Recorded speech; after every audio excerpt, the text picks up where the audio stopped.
क्या आप जानते हैं कि आपकी बॉडी के अंदर हर सेकेंड केमिकल रिएक्शंस हो रही होती है और उन्हीं में से एक इम्पॉर्टेंट रिएक्शन है रिडॉक्स रिएक्शन। लेकिन क्या होता है जब ये रिडॉक्स रिएक्शन गलत डायरेक्शन में चला जाए? Can it lead to diseases like cancer, diabetes और इवन एल्जाइमर्स? और क्या एंटीऑक्सीडेंट्स क्या सच में हमें इन सब बीमारियों से बचा सकते हैं? और ऑक्सीडेटिव स्ट्रेस क्या होता है? इन सब को इस वीडियो में जानेंगे। Hi everyone, welcome you all in my channel science by Ranu. Redox reactions सिर्फ लैब तक सीमित नहीं हैं, ये हमारे और आपकी ज़िंदगी में, हमारे शरीर में हमेशा होती रहती हैं। रिडॉक्स रिएक्शन ह्यूमन लाइफ को कैसे अफेक्ट कर रहे हैं और नए नए रिसर्च इस फील्ड में क्या हो रहे हैं, इसी टॉपिक पे मैं एक 5 वीडियोस का सीरीज लेकर के आ रही हूँ। ये है हमारा पहला video, redox reactions in human health and diseases. तो पहला question, what are redox reactions? Redox reactions यानी कि रिडक्शन और ऑक्सीडेशन, ये दोनों एक साथ होती हैं। जब कोई सब्सटेंस इलेक्ट्रॉन लूज करता है तो उसे ऑक्सीडेशन कहते हैं, और जब कोई इलेक्ट्रॉन गेन करता है तो वो होता है रिडक्शन। ये हमारे हर एक सेल के अंदर हर सेकेंड हो रही होती है। For example, cellular respiration. जब हम लोग खाना खाते हैं तो अल्टीमेटली फाइनल जिस मॉलिक्यूल में जाके हमारा खाना स्टोर होता है सेल में, उसे कहते हैं ग्लूकोज। और जब हम सांस लेते हैं तो हमें मिलती है ऑक्सीजन। ये ग्लूकोज और ऑक्सीजन हर एक सेल में पहुंचता है और ऑक्सीजन का काम है उस ग्लूकोज को तोड़ना और उससे बहुत सारी एनर्जी निकालना। इसको हम बोलते हैं कंबस्टन रिएक्शन। ये तो जीवनदायिनी प्रोसेस है, इसके बिना हम जीवित नहीं रह सकते।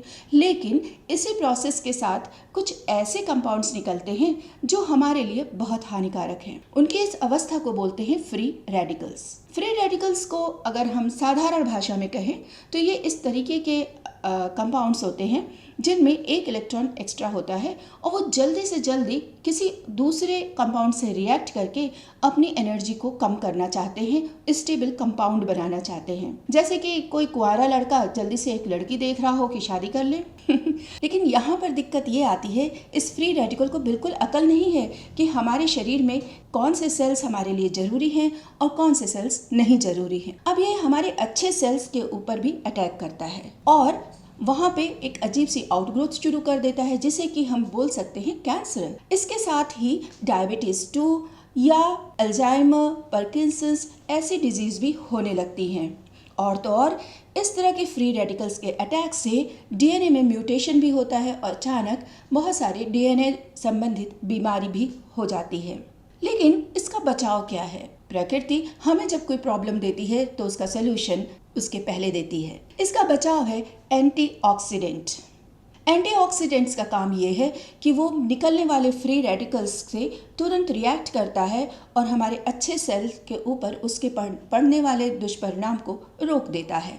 अगर एंटीऑक्सीडेंट्स शरीर में कम है और रिडक्शन प्रोसेस ज़्यादा हो रहा है तो हम इस अवस्था को बोलते हैं ऑक्सीडेटिव स्ट्रेस। बहुत ज़्यादा अगर हम तनाव में हैं तो भी ऑक्सीडेटिव स्ट्रेस होता है।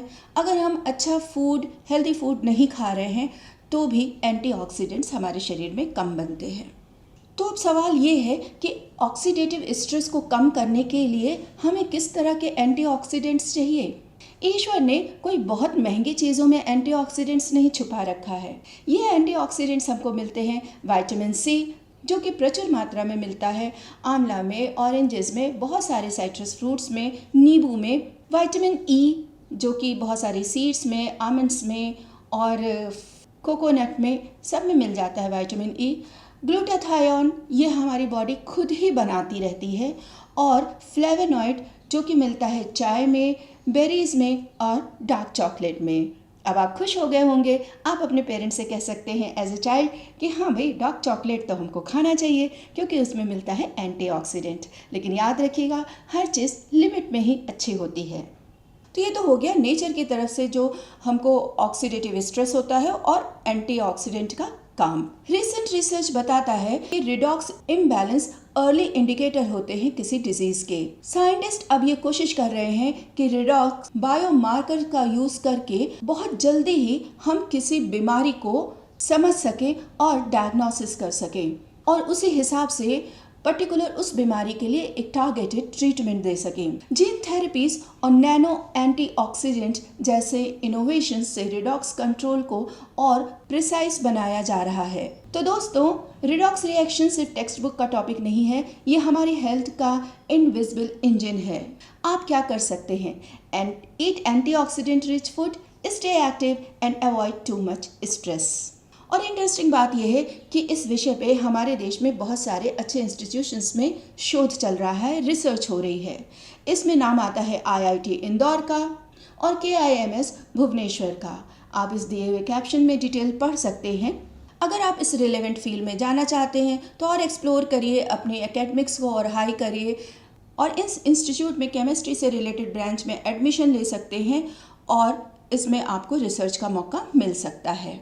आई होप कि आपको ये वीडियो पसंद आया हो। मेरे यूट्यूब पे सब्सक्राइबर्स को बढ़ाइए और वॉच आवर को बढ़ाइए, क्योंकि इस वक्त मेरा यूट्यूब चैनल बिल्कुल फ्लैट पड़ा हुआ है। I need your support. Thank you for watching. जय हिंद।